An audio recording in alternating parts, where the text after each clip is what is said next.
ये बड़े ही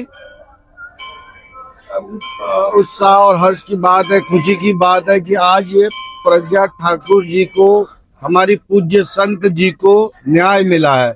और दुर्भाग्य की बात है, हमें 17 साल लगे अपने देश में ही न्याय पाने में। हमें तो ऐसा लगा जिस तरह साध्वी प्रज्ञा ठाकुर जी के साथ षड्यंत्र हुआ, सनातन साध्वियों के ऊपर जो इस्लामिक मानसिकता के लोग थे, ये उनका हमला था। सनातन धर्म कभी आतंकवाद के साथ न खड़ा था, न खड़ा है, न खड़ा रहेगा। ये प्रज्ञा ठाकुर जी जैसे महान संतों की जो एक चिंगारी थी, उससे डर के लोगों ने उनको फंसाया।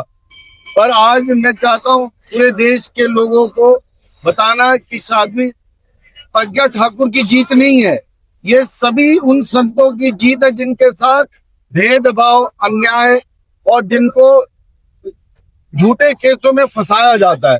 तो साध्वी प्रज्ञा ठाकुर जी की जो भी न्यायालय से फैसला आया है, उस फैसले का मैं सम्मान करता हूँ और न्यायालय को मैं बहुत बहुत शुभकामनाएं देता हूँ कि ऐसे फैसले जो है बहुत देर से आए पर आए, ये बहुत अच्छी बात है। कांग्रेस सरकार इसको क्या लगता है, ये न्याय? देखो, भारत में कांग्रेस का इतिहास जानता है। प्रज्ञा ठाकुर जी को किसके शासन काल में जेल में डाला गया, प्रज्ञा ठाकुर जी को किन लोगों ने षड्यंत्र के तहत फंसाया गया। साथ में प्रज्ञा ठाकुर कांग्रेस के आतंकवाद की एक जो है शिकार हुई महिला है। ऐसे कई सारे साधु हैं जो राजनीति के तुष्टीकरण के अंदर फंसाए जाते हैं।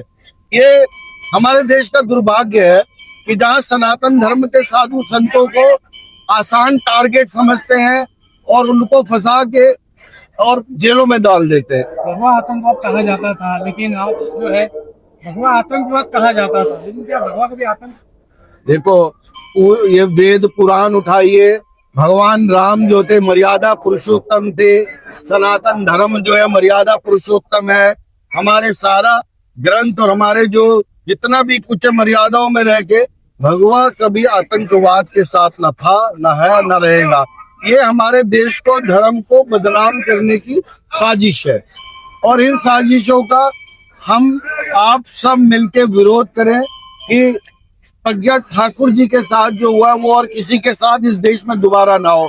मैं बीजेपी सरकार से प्रार्थना करूंगा कि साधु संतों के साथ वो इस तरीके की घटनाओं पे SIT कमेटी बनाए और जिन लोगों ने प्रज्ञा ठाकुर जी को फंसाया है उन लोगों पे कार्रवाई की जाए। ये मैं सरकार से मांग करता हूँ।